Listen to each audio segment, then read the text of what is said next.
sedikit analis sedikit dari Azuri dan kita langsung aja masuk ke round ketiga kita. Purgatory, here we go. Di mana garis pesawat yang bergerak meluncur ke arah Fire Brigade dan juga pertengahan Lumbermill ya. Ya, Kita betul. lihat udah ada beberapa tim yang sudah memilih drop zone-nya masing-masing. Dari GRC gue lihat di arah Crossroads membuka posisi yang cukup split di mana mereka ingin memaksimalkan resource mereka. Begitu pula dengan Aura, ada yang ke pulau seberang, ada yang stay juga. Dan untuk persebarannya bisa gue bilang, oh ternyata lu lihat Dewa udah mulai melakukan posisi 3-1 lagi nih. Dari seorang Ubed ternyata sudah mulai diasingkan kembali, walaupun sebenarnya nggak kayak di minggu kemarin ya bener-bener dari ujung ke ujung beda jauhnya, tapi sekarang Ubed ya ada di posisi yang cukup jauh dengan 3 orang temannya. Namun ya mungkin untuk regroup akan sedikit lebih mudah karena masih ada di satu area yang sama lah ya, di daerah-daerah Fields juga.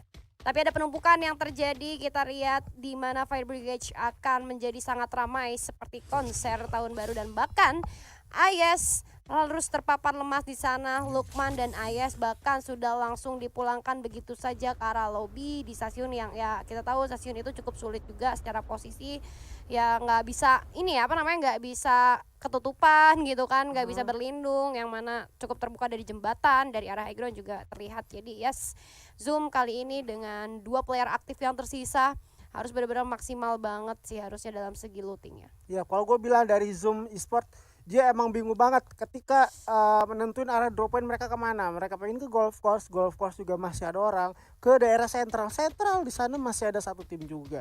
Apalagi Void yang sekarang udah cepet banget rotasinya. Wow. Ada satu player di sini dan juga kalau kita lihat satu player dari Zoom itu emang gak nge-lag. Sehingga dari teman-teman Zoom ini tuh game 5 ini kita pengen kemana. Jadi mereka tuh nentuin ya udah kita ke rumah nelayan, dan nyatanya rumah nelayan itu ada tim dari MBR yang udah nge-pick off 2 orang, dan kali ini pun posisi 2 orang ini antara Void yang emang terlalu jauh serta juga dari Zoom yang udah sangat terlampau jauh dari teman-teman yang lain, kedatangan tamu RRQ Kazu yang emang bakal coba untuk game to fight. This is Puya 19 coba untuk trading damage lagi ke arah depan kali ini juga. Oke, coba melakukan satu trading damage di mana kita lihat kali ini dari Razor di sisi lain berhasil mendapatkan 1 point kill atas teman-teman dari Void 69. Dari tim FF pun ya kita lihat dari Puya 19 coba untuk memantau scouting aja dulu ke arah depan, namun jaraknya cukup jauh sih sama musuhnya. Jadi menurut gua keputusan dia untuk berjaga selama ini mungkin agak kurang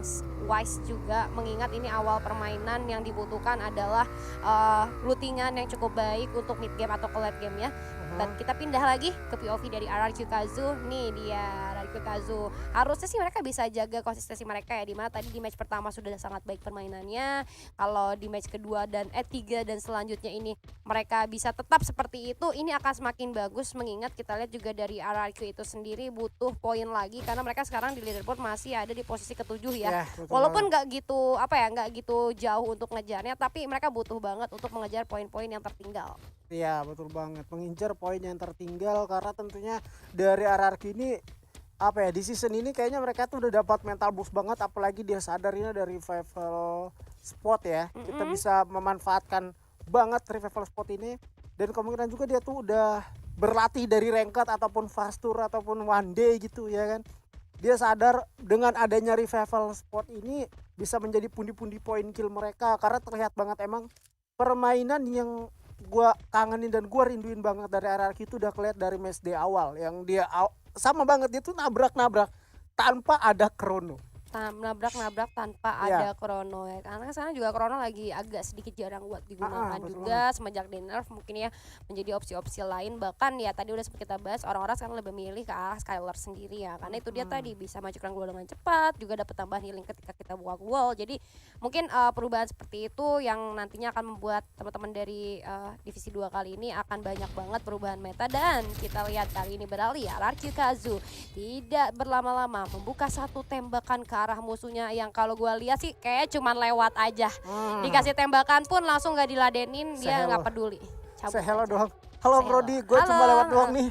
Iya. Mau berangkat kerja. Iya, jangan ditusunin dong. Gue pengen main lama. Bener, gitu. salam sama tetangga, yuk yang baik-baik katanya gitu.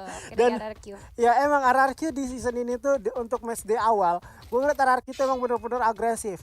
Apalagi mereka tuh udah notice banget, udah denger sedikit step aja bahwa ada orang di atas mereka tuh langsung komitnya berempat.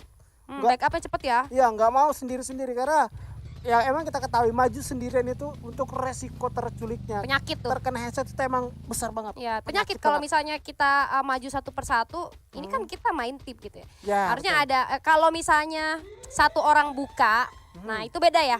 Satu orang buka jalan sama munculnya satu persatu, itu beda. Nah, beda. Kalau satu orang buka jalan, dia mau cari informasi posisi musuhnya kayak gimana atau bahkan ya bisa jadi ngasih distraksi, itu bagus. Tapi kalau misalnya nongolnya satu persatu, itu yang wassalam Pak gitu.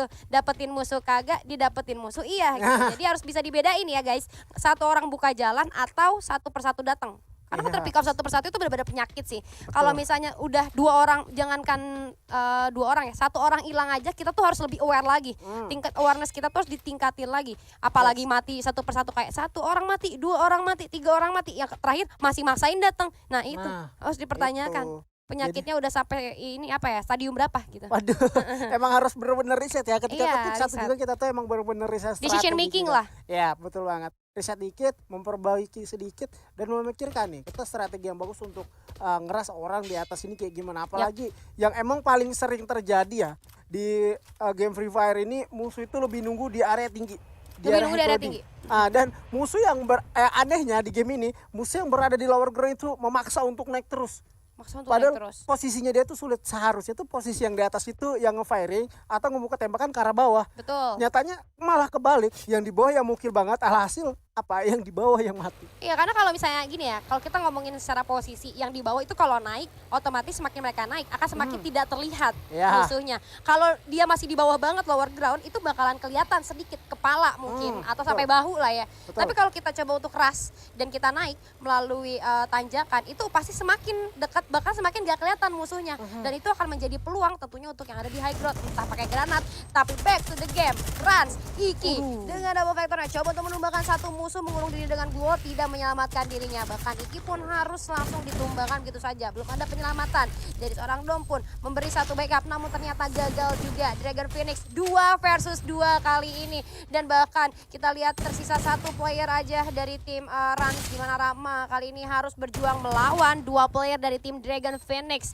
Oh, ternyata dari tim Rans berhasil menghidupkan kembali 2 orang temannya, namun tembakan dari sisi kanan dan juga sisi kiri, Jatra dan Susana kali ini coba untuk menjepit satu player yang tersisa, itu seorang Rama. Granat bakal coba dilempar, on point sekali. Langsung terjatuh begitu saja, dihancurkan terlebih dahulu gluolnya dan langsung dihilangkan begitu saja.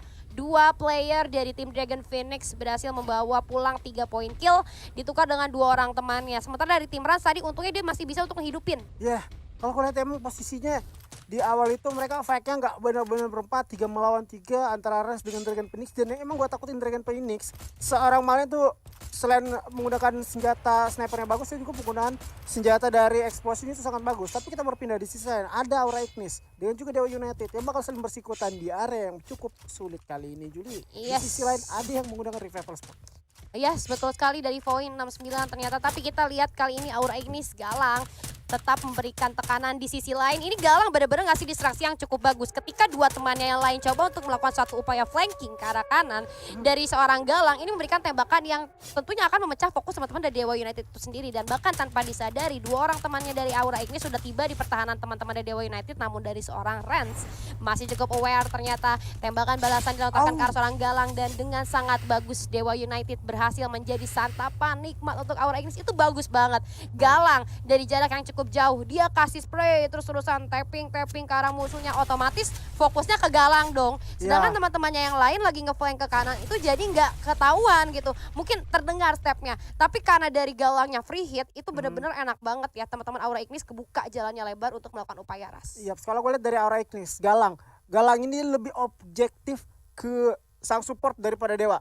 Karena ketika Razer maju tanpa ada backup support, itu otomatis gampang banget untuk keculiknya. Terlebih lagi dari Galang, dia sengaja membuka posisi yang emang benar-benar open field gitu ya kan, biar bisa terkena, dan emang itu cukup worth it. Dia ngelihat ada satu player yang udah kepancing, yang pengen ado aim. Bahkan ya, di sana kalau kita lihat juga si Galang itu pengguna senjata Paraval yang sedikit kita ketahui di miss yang diberikan itu emang benar-benar besar, kayak hampir setara dengan senjata SKS. Cuma rate of fire-nya tuh agak sedikit kurang, dan untuk akurasi juga lumayan agak buyar ketika kita menggunakan senjata tersebut. Tapi si Galang berhasil memanfaatkan senjata itu sehingga dia mengecokkan pergerakan dari teman-teman Dewa, dan Dewa pun juga emang udah ke distract banget dengan adanya Galang, sehingga ketika mereka untuk setup posisi agak sedikit buyar itu dimanfaatkan, maju bertiga langsung nge-cut begitu aja dengan mudahnya. Ya, balik lagi sih karena itu gimana tergantung pilotnya. Mau senjatanya kayak gimana, akurasinya berantakan, rate of fire-nya lambat.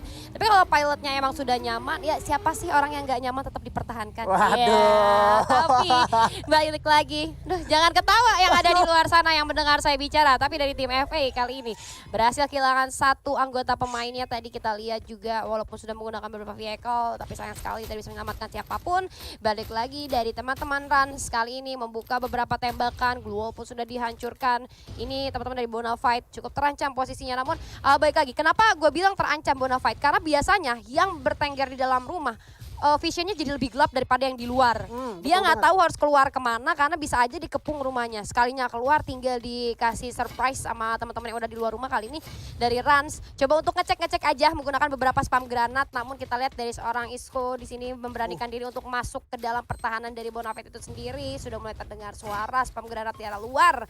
Bahkan Bonafide nggak bisa berbuat banyak. Ini Rans sih masih nyari celah sebenarnya, tapi gue rasa Bonafide sendiri udah terkena tekanan yang cukup berbahaya. Rama terpisah jauh, terlalu pede, bahkan langsung ditemukan gitu saja, ditukar dengan seorang Black. Masih belum di ending, namun ternyata sudah berhasil untuk memberikan satu tekanan ke arah Bonafide di arah luar. Coba untuk ngeflank dari arah kanan, namun ternyata tidak berhasil. Awareness-nya cukup tinggi dari teman-teman Rans kali ini, bahkan dari seorang Iso cukup baik. Namun ternyata kita dari seorang Rehan, tersisa seorang diri harus melawan dua player dari tim Rans, dan dengan double vectornya tidak bisa menyelamatkan dirinya. Bahkan 2 versus 1 yang akhirnya dimenangkan oleh teman-teman dari tim Rans itu sendiri berhasil mengantongi 6 poin eliminasi. Ya kalau gue lihat lagi dan lagi Rehan menjadi last man standing ya, dan juga terbunuhnya lagi dan lagi terakhir itu adalah si Rehan. Sebelumnya di map Kalahari Rehan terbunuh di tangan Mal dari tim Dragon Phoenix, dan kali ini Rehan terbunuh di tangan Rans. Walaupun sebelumnya kalau kita lihat si Rehan berhasil nge-pick up Rama, dan bahkan sebelum dia juga ke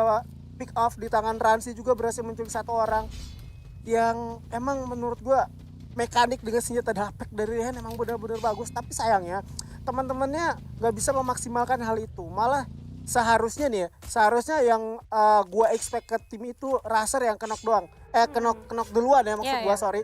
Tapi nyatanya ini si Rehansnya yang bertahan terakhir. Yang bertahan terakhir, iya bener banget ya. Tadi dari Rehan juga, dan kita kalau lihat tadi dari posisi Rehan itu sendiri, dia tinggal sendiri di dalam rumah. Seperti yang gue bilang, biasanya orang yang di dalam rumah visionnya lebih gelap. Nah betul. Jadi dia nggak tahu dia mau gerak kemana karena dia takut di depan ada musuh. Ada satu upaya penabrakan tadi ya dari seorang Tox, tapi masih dapat untuk dihindari. So, tapi jadi satu informasi juga tentunya untuk teman-teman dari Bigatron sendiri, di mana tadi ada satu orang yang gue lihat nih kata Tox, tapi gue nggak tahu dia bakal kemana. Dan tentunya itu akan langsung dicari sih harusnya dari satu player yang ada berada di belakangnya Bigatron tersebut. Namun di depan ada RRQ Kazu. Enggak terlalu dekat, tapi kalau misalnya ada suara tembakan mungkin akan memancing teman-teman dari RRQ Kazu. Dan coba untuk cosplay jadi tanah, nggak mau bergerak ternyata kali ini ada seorang Otang, dan gue yakin udah mulai kelihatan. Namun sayang banget di belakang ada zona, bakal coba ditabrak lagi menurut gue. Dan yes, berhasil tertabrak itu saja. Kita pindah dulu ke teman-teman dari Dragon Phoenix, di mana Mal masih berhasil untuk diselamatkan, namun Denzo masih belum bisa terselamatkan, bahkan langsung dipulangkan dengan adanya granat yang cukup jahat. Kita lihat Susana coba untuk mencari celah di depan. Ini ada api-api aura Ignis yang coba membakar teman-teman dari Dragon Phoenix. Respon yang cukup baik dari seorang Susana, coba untuk mencari di mana kamu berada, hai Ajix. 1 versus 1 kali ini jump shot coba dilakukan. Respon gue cukup baik juga, namun dari Susana, what a back play, bagus banget. Wow, luar biasa. Dari Susana berhasil save day. Ya seharusnya last man standing dari Aura itu ending dulu sih. Ending dulu, karena kalau ada yang kenok juga tadi, kalau gue lihat dia tuh satu player dari Aura ini niatnya pengen ngedrak ke kiri biar dapat vision yang bagus, bertahan sedikit dari tembakan Susana. Nyatanya dia kehalang tuh sama orang yang kenok. Seharusnya dia ngenokin dulu, dia juga pengen bertahan atau bergerak maju, nggak ada glow lagi, dan emang bener-bener riskan. Jadi dia mau nggak mau itu ya harus adu mekanik dengan resource yang benar-benar minim. Tapi di sisi lain kalau kita lihat juga Maybe harus berhasil di pick off, dan Legalot dengan Pac-Man mencoba untuk meninggalkannya begitu saja. berada di atas dan di bawah posisi yang cukup sulit. BTR pun sang robot kali ini Rasengan berada di area yang cukup enak serta Rarki yang disulitkan oleh Circle. Iya, ini yang gak enak Ararki Kazu karena mereka mau gak mau harus nyebrang lewat air kan. Sedangkan dari Bigetron sendiri mereka udah ngamanin jembatan dan kita lihat kalau dari minimap gak ada tim lain yang ada di belakang mereka. So mereka bakal ketemunya sama Ararki Kazu aja. Kalau mau nyebrang tinggal nyebrang. Yang gak enak itu Ararki Kazu. Mereka kalau mau nyebrang pilihannya kalau nggak di bawah jembatan banget gitu. Cuman bakal ditungguin lagi dan lagi nantinya. Masih coba ditembak kali ini oleh seorang Brian. Sementara kita lihat coba menggunakan vehicle maybe. Aduh sakit banget critical damage yang masuk ke arah sana langsung turun karena kendaraannya sudah mulai terbakar habis. Satu player yaitu seorang maybe berhasil ditumbangkan. Kita lihat Razor coba untuk berlari ke sana kemari membuka glue wall demi glue wall menyelamatkan dirinya. Ini udah susah banget karena dia mau gak mau harus nyebrang lewat air. Zona udah mulai jalan dan bagus sekali dari seorang pelukis dan kawan-kawan ternyata tidak memberi jalan sama sekali. Namun itu menjadi satu space untuk Legelot yang akhirnya berhasil menyeberang ke arah yang lain. Ya, ini apa ya, mengorbankan teman untuk placement. Kalau kita lihat juga di sisi lain sudah mereka tuh set up banget, kayaknya bakal ngebokong. Dan kali ini juga ada FA Sport yang udah benar-benar set up di posisi sedemikian rupa. Di dalam penggunaan motor tentunya bakal menghancurkan goal dari seorang Raf atau tidak, karena dia coba untuk mutar-mutar lagi menggunakan skill Misa. Di sisi lain sudah Damal juga tumbang begitu aja dengan JRC. Uyanya pun terjatuh begitu aja karena di belakang sang robotnya udah cukup beringas dan mengganas juga kali ini, Juli. Oke, betul sekali. Trans Esport bahkan harus banget di posisi ke-8. Begitu pula dengan poin 69 yang menyusul di posisi ke-7. Namun Brian, teman-teman Bigetron ternyata masih cukup nyaman di area jembatan. MBR Epsilon pun harus puas di posisi ke-6. Tersisa 5 tim aja. Belum ada yang masuk ke circle. Dan bahkan FA Esport di sisi lain dengan posisi yang udah mulai tergepit sama zona. Mau nggak mau harus menyerahkan dirinya. Jadi kita lihat Bigetron dengan 4 player yang masih utuh. GRC ternyata kali ini coba untuk melakukan cutting rotation atas teman-teman dari Bigetron, maksud gue. Dan kita lihat teman-teman Bigetron masih mencoba untuk menggunakan vehicle yang akhirnya berhasil dibakar habis oleh seorang Lim. Ada senjata jahanam yang sudah disiapkan oleh seorang Lim kali ini. Apakah bakalan coba untuk dilemparkan, tapi spam granat dulu sebelum pakai M79. Ararki Kazu harus puas di posisi keempat. Tersisa 3 tim aja. Lim masih mencoba untuk memberikan spam granat. Gila banyak banget. Benar-benar dikasih pressure yang luar biasa. Gak bisa kemana-mana. Kena karma. Tadi motong jalan orang. Ternyata dipotong balik teman-teman Bigetron. Tersisa 2 tim aja. Senjata jahanam kali ini masuk ke arah depan. Dari seorang Lim dan bagus banget Lim berhasil menutup gamenya.